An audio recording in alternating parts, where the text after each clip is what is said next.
Hello and welcome to gusmcdollgames, and thank you to our subscribers. I'm Nick McDowell, and today we're continuing the Allied Grand Campaign in Close Combat: A Bridge Too Far, a game based on the Battle of Arnhem, Operation Marketgarden. In this series, we use the missions in the Allied Grand Campaign to illustrate one or more aspects of World War II infantry minor tactics at the company level and below. Each episode, we conduct basic mission analysis, develop and analyse possible courses of action, then decide and execute the plan in real time, followed by lessons learned. Please remember to like the video and subscribe for more great strategy and tactics content. And if you want to buy me a coffee, the links to PayPal and Patreon are in the description. In this episode, we're in the Arnhem sector, the Arnhem Relief area of operations. Our objective is Relief West Approach. It is Day 2 of Operation Marketgarden, 1200 hours, on 18 September 1944. Relief West Approach. You fought hard to secure this area in the Arnhem Bridge operation, but now the Germans threaten to take it back. Do everything you can to keep this avenue clear of enemy troops. This may be an impossible task, because enemy troop strength will continue to increase, while yours decreases.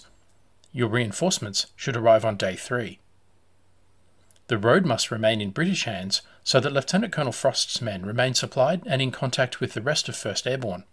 If you let the Germans take this area, your men will be cut off at the Arnhem Bridge. Let's examine our forces. I cleared this area earlier today on my way to Arnhem Bridge. It seems it is now defended by an understrength platoon consisting of 2 rifle sections. I will reinforce the understrength platoon with a Vickers medium machine gun. Airborne rifle teams use bolt-action rifles and hand grenades. The team leader is armed with a submachine gun.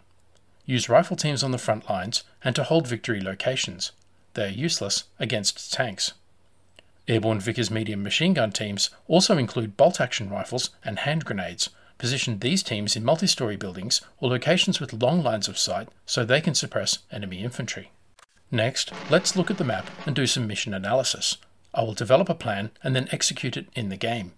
Our mission is to defend the Relief West Approach in order to enable supply and reinforcement to our troops at Arnhem Bridge. We have an understrength platoon from the British 1st Airborne Division, consisting of 2 rifle sections, with a Vickers medium machine gun detachment in support. North is towards the bottom of the map. This time, my focus is on the eastern or left side of the map, from where the Germans will attack. I have marked 5 areas of interest. Number 1, the 2-story stone building marked the Orphanage, which overlooks movement along the riverfront and the streets. Number 2, the crossroads around Roman's Plain, as the buildings here have long lines of sight down all of the key roads and effectively control movement from east to west. Last time, this was decisive terrain, and I expect it will be again. Number 3, the open area around the rail station and rail depot, with the road to Oosterbeek to the south. This is likely to be the Germans' final objective. Number 4, a number of single-story warehouses that do not provide any obvious offensive or defensive advantage and are overlooked by 3-story buildings in adjacent blocks. The 2-story stone Hotel Kaiserskron building in the centre is a possible firing position for machine guns. And number 5, the rows of 3-story houses north of the Rhine, such as Van Sant's house, that control the road to Arnhem Bridge with good observation and lines of fire down the streets. I assess the enemy will attempt to clear me from this area in order to isolate my forces at Arnhem from reinforcement and resupply. The enemy's most likely course of action is to move along the rows of houses from Arnhem, locate my forces, and conduct a frontal assault on my position, relying on superior firepower from multiple machine guns to suppress, and then weight of numbers to overrun my forces. This will force me to either withdraw from the area or face destruction. The enemy's most dangerous course of action is to pin my forces in position, conduct a right flanking attack to cut off my avenues of withdrawal, then use fire and movement to destroy each of my sections in turn. To do this, they will need to move across areas of open ground, either the riverfront or the warehouses. This will destroy my forces in the area. With only 2 rifle sections and a machine gun, I will need to work particularly hard to find effective cover and concealment, and develop a useful volume of fire against the enemy. My first possible course of action is to use my sections in a mobile defence. In other words, I would place my sections in a firing position, then open fire at the German squads to force them to deploy, then leapfrog each section back to my next firing position while covered by the machine gun. Then, repeat the process, inflicting casualties on the enemy at each bound. However, My troops would be vulnerable while moving in the open, having given up their cover and concealment. Also, I would not be able to build a sufficient volume of fire to halt the enemy, merely slow them down. This plan would trade space for time, but ultimately sees me leaving the area. In other words, the Germans would achieve their mission, clearing my forces from this area and isolating my forces at Arnhem from reinforcement and resupply. Another option is to form a redoubt, a strong defensive position. Americans might call this an Alamo. For example, I could choose a sturdy stone building such as the Hotel Kaiserskron or the orphanage or the train depot. Then I would place my troops inside this building in all-round defence. Each section and the machine gun would have an allocated sector and would engage enemy troops in that sector. This is not a bad plan. Actually, it is a classic defensive plan, but on this small scale would leave my troops vulnerable to being surrounded, suppressed, and overrun. An Alamo would give me good cover and concealment, as well as all-round defence, but would limit the volume of fire I could put down in any one direction. Fortunately, the terrain here offers me a better course of action. The Romans' plain complex was decisive terrain in my last battle. The enemy has to cross open ground to attack this area from any direction. The buildings here have excellent lines of sight and fields of fire covering any movement along the roads. If I split my teams, one to each building, I give them cover and concealment, and reduce their vulnerability to suppression by enemy mortar or machine gun fire. This approach allows mutual support, that is, each section can fire across the front of the others. I'll place one rifle section on my right flank to fire down the road to Arnhem. The platoon commander and his section will occupy the middle building and cover the front of the position. Finally, I will place my Vickers medium machine gun to fire down the main road and across the front of the other sections. This plan will take advantage of the cover and concealment afforded by the buildings. It will also enable me to build a good volume of fire by maximising my firepower, enabling me to engage enemy forces at maximum range, keep them under fire during their advance, and provide mutual support to any section under attack. Less an Alamo, more of a Rorke's drift. On the battlefield, the volume of fire that its weapons can develop, and the ease with which it finds cover and concealment, make infantry very strong in defence, especially if the infantryman is well trained in the use of ground. I will now move my troops into position and execute the plan in real time. Let me know in the comments below what you think of the various courses of action and if you have identified a viable alternative. And don't forget to like the video and subscribe for more great strategy and tactics content. And so we begin.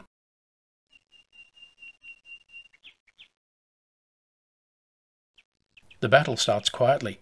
Perhaps the Germans have decided not to attack after all.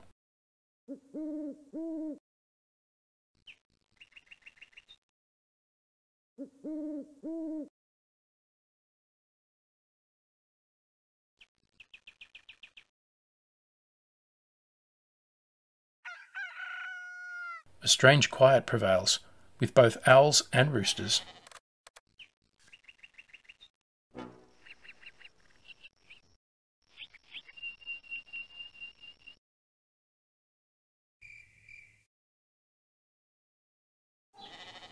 The Vickers maintains a watch over the area.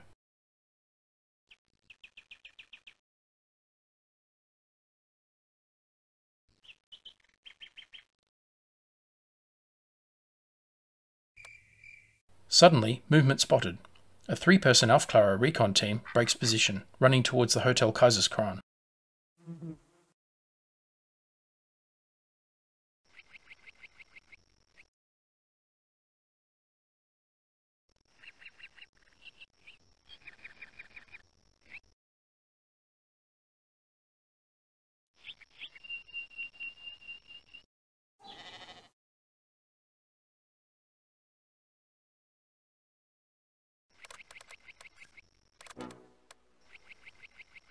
My rifle sections take up watch positions.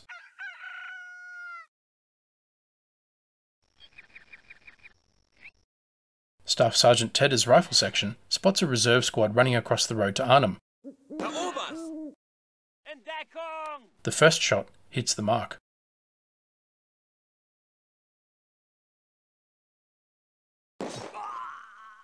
So does the second.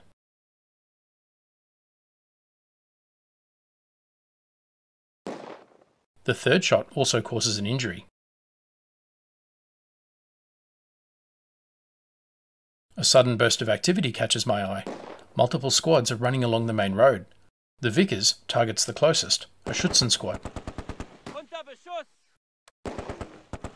It then shifts fire to a Sturmgrenadier squad, causing a casualty.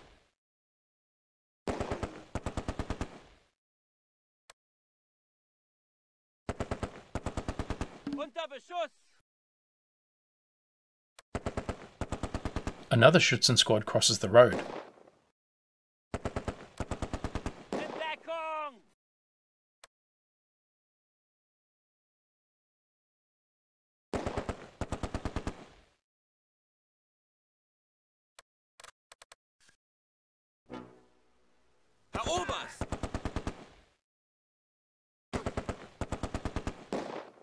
A Panzerschreck briefly appears. Another Schützen squad is in the Hotel Kaiserskron, taking the objective.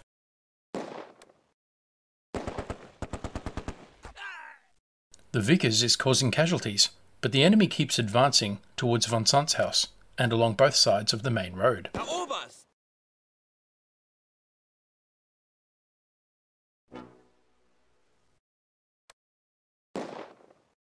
We are greatly outnumbered.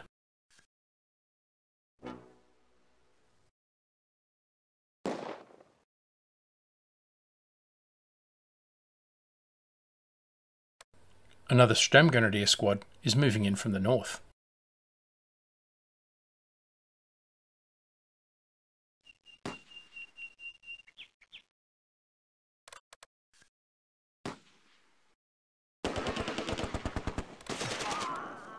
The Vickers targets the Sturmgrenadier squad and causes 2 casualties. A Schützen squad takes the von Sandt's house objective and comes under fire from my rifle sections.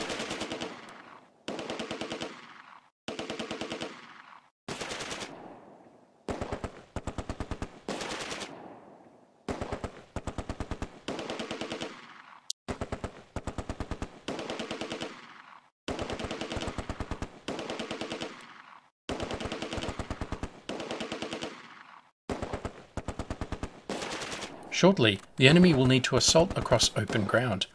My sections go defensive, watch and shoot.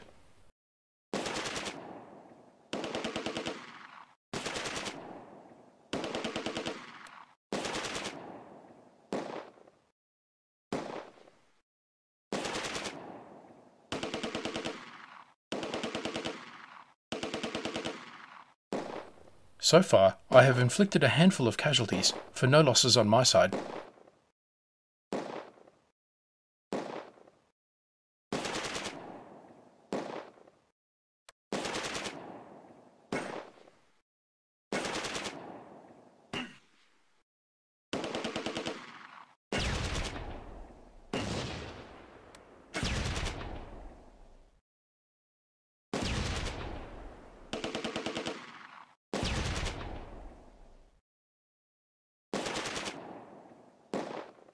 Grenades are thrown at a Panzerschreck assaulting my right flank.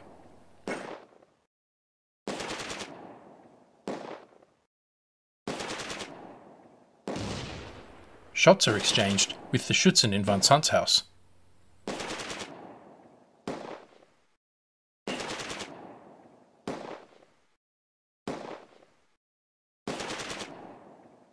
I also have eyes on a Schützen squad in the warehouses.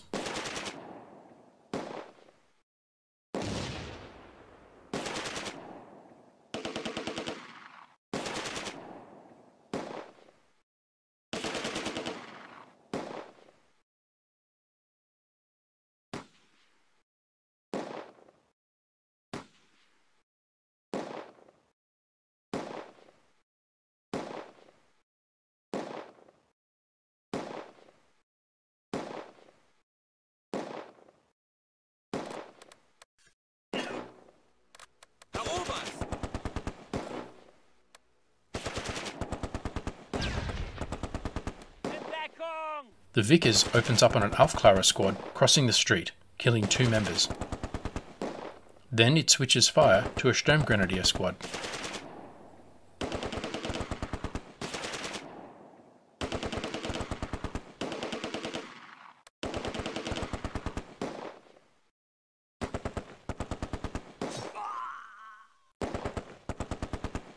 the Panzerschreck is eliminated.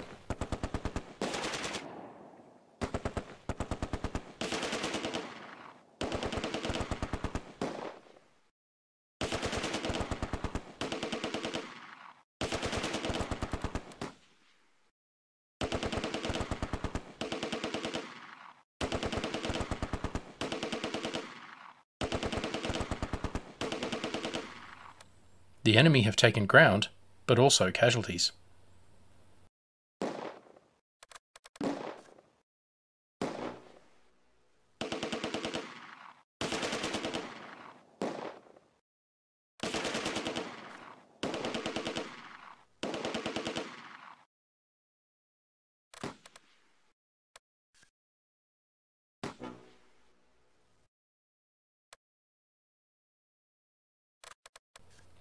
The rifle section on my right flank targets the remaining member of the reserve squad. He is eliminated, but the rifle section is running low on ammunition and goes to ground.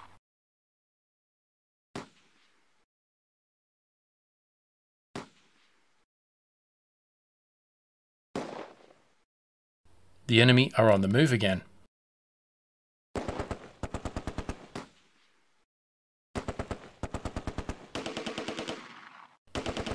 The Vickers opens up on the Sturmgrenadier squad crossing the main road. They cause another casualty.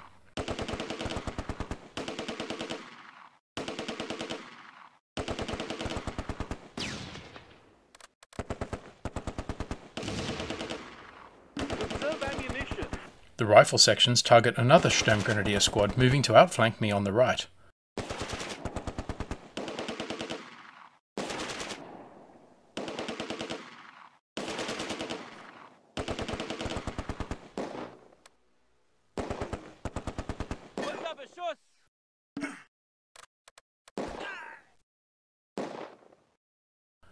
The Vickers targets a Panzerschreck squad. The enemy take casualties and go to ground.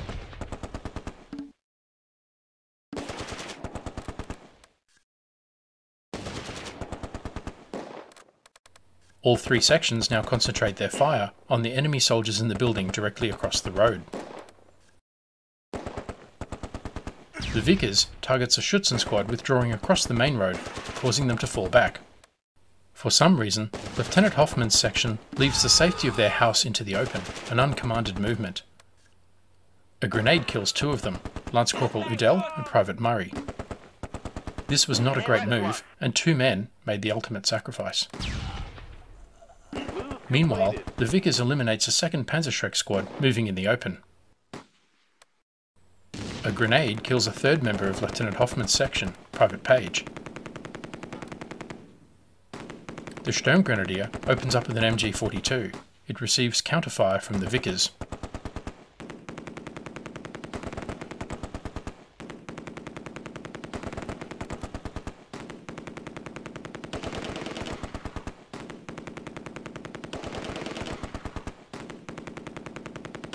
I spot a Schützen squad trying to outflank me on the left flank.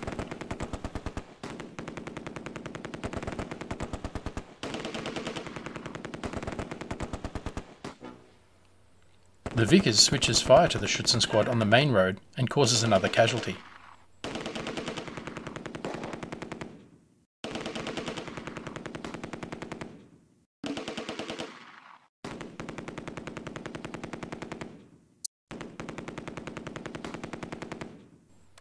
Then it turns its attention back to the Sturmgrenadier squad across the road.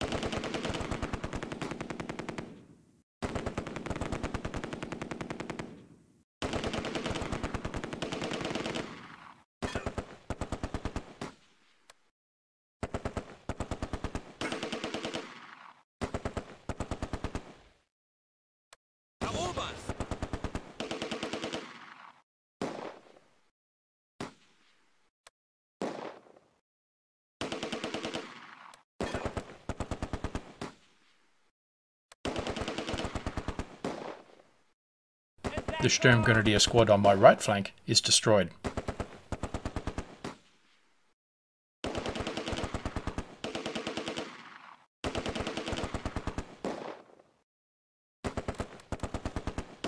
The Vickers again switches fire down the main road.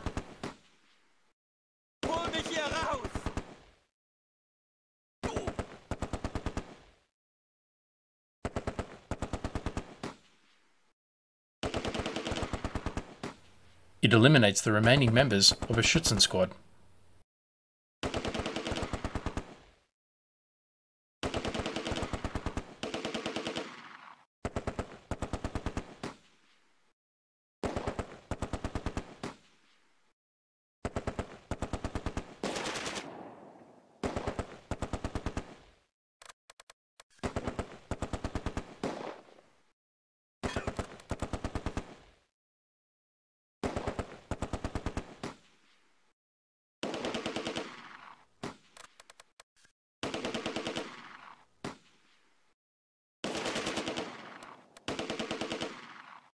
Under heavy fire.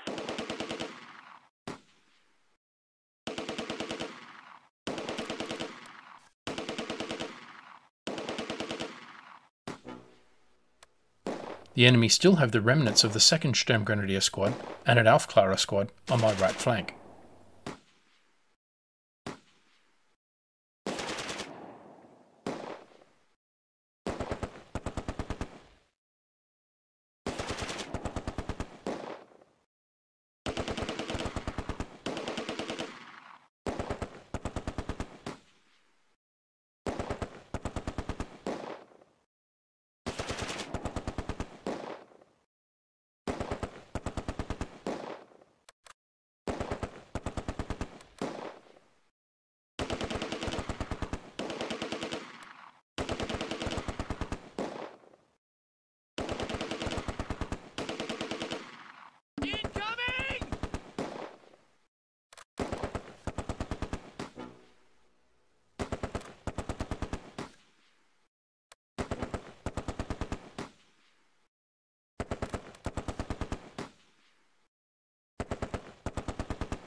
The Schützen squad on my left flank becomes a target for the Vickers.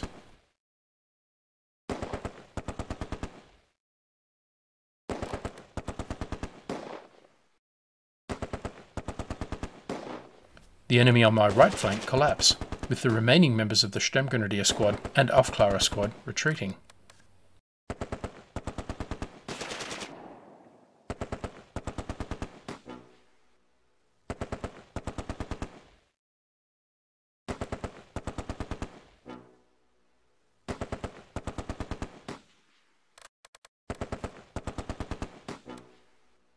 Staff Sergeant Tedder's section breaks cover, another uncommanded and unhelpful move.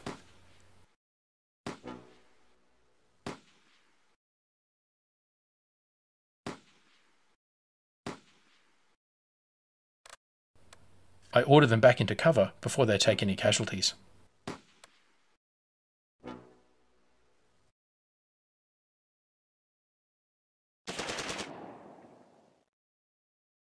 Move completed. My sections go to ground.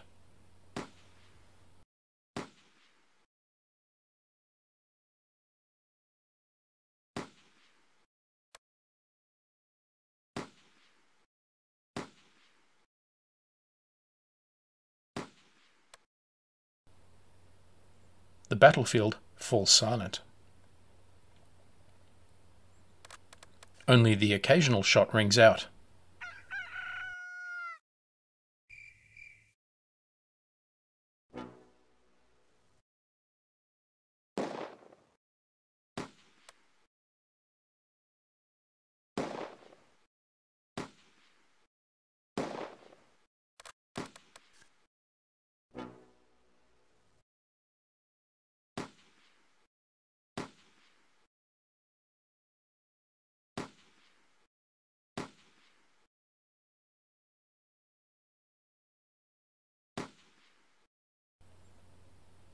The Schützen squad on my left flank keeps up sporadic harassing rifle fire.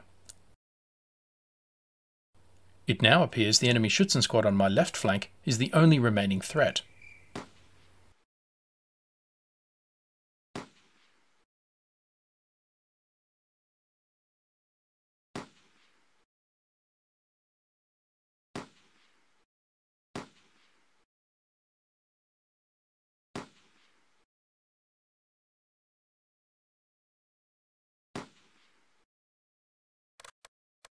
Auf die Beine!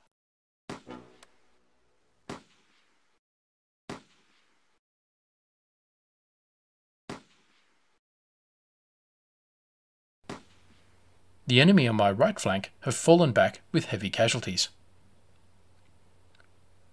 Time for my rifle sections to counterattack and clear the road to Arnhem.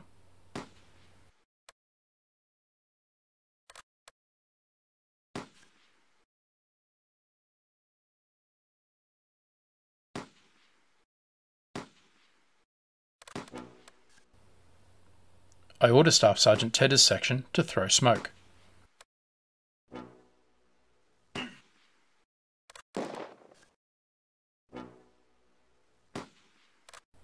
Then I order the section to assault the building across the street.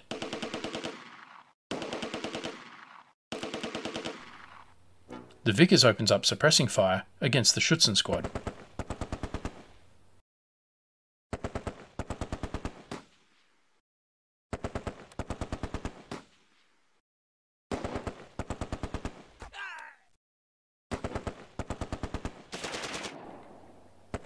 Staff Sergeant Tedder's section takes the house and positions to retake von Sant's house. His section is still at full strength, but low on ammunition.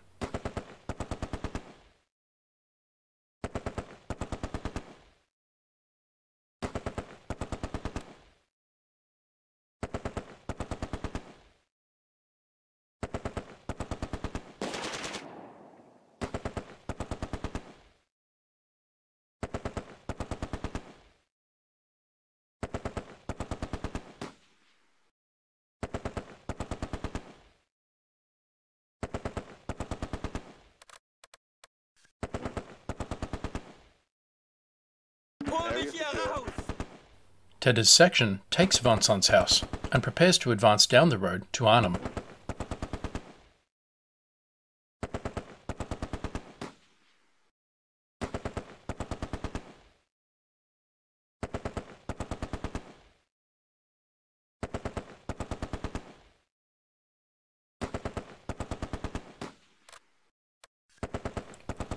Lieutenant Hoffman's rifle section is now down to the lieutenant and private seal.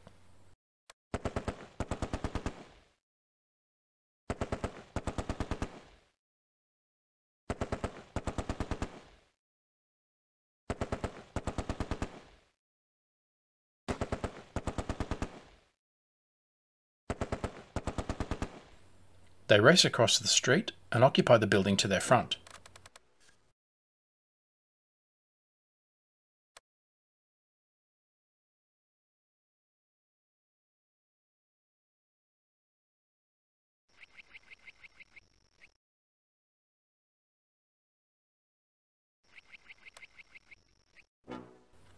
From there, they move to one of the warehouses along the main road.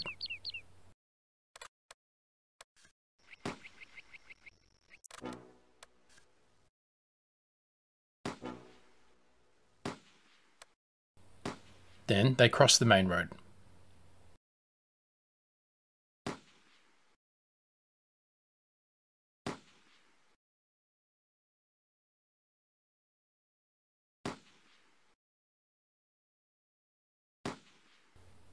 The enemy Schützen squad on my left flank is down to half strength.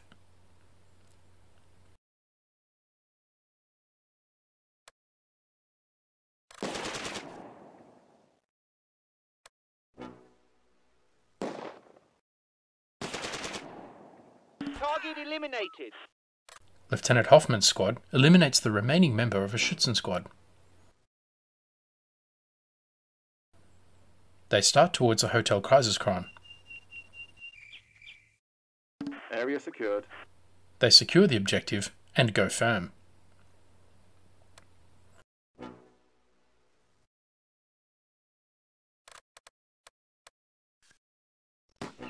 Staff Sergeant Tedder's section moves towards the Road to Arnhem objective.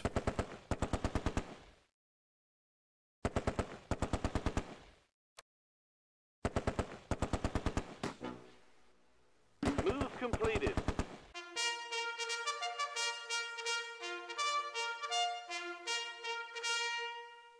The battle ended because the Germans were routed from the map. The Allies gained control of the area, but the Germans are expected to launch a counterattack later. The German forces took excessive losses. I have made Allied progress of 30 against expected progress of 0 by the end of the day. Well, they certainly had no high hopes for my little force, did they? I suffered 3 KIA and inflicted 35 KIA on the enemy. My troops won a Distinguished Service Cross, a Military Cross, 2 Distinguished Conduct Medals, and 3 commendations for gallantry. I will not see the Germans here again today. Let's examine casualties on both sides. First, the British. I started with 13 men. My only casualties are the 3 men killed in Lieutenant Hoffman's section in the grenade duel with the Sturmgrenadier squad. The Vickers did sterling work. Private Trotter accounts for 23 enemy and is awarded the Distinguished Service Cross. Private Hagler accounts for 18 enemy and is awarded the Military Cross. Private Walton with 11 confirmed kills and Private Rock with 5 confirmed kills are both awarded Distinguished Conduct Medals. Rourke's Drift indeed. Then the Germans. We were up against 42 men, more than 3 times our number, comprising 2 Sturmgrenadier squads, an MG-42, 2 Schützen squads, an Aufklärer squad, a reserve squad, and 2 Panzerschreck squads. Only 7 made it out. So, what did we learn? 2 rifle sections and a Vickers medium machine gun defeated an elite force 3 times its size and inflicted almost 12 times its casualties. Infantry are strong in defence when they have good cover and concealment and can build an effective volume of fire. The position at Remen's Plain was a sound defensive position. Each of the teams had cover and concealment amongst the buildings while being sufficiently dispersed to avoid suppression. The position also had long lines of fire down the roads, with each section able to support the other sections with overlapping fields of fire and build a solid volume of fire from the position as a whole. As the Doctrine says, it is the volume of fire that its weapons can develop and the ease with which it finds cover and concealment that makes infantry very strong in defence. Let me know what you think in the comments below. As always, thanks for watching. Don't forget to like, comment, subscribe and donate, and stay tuned for the next episode.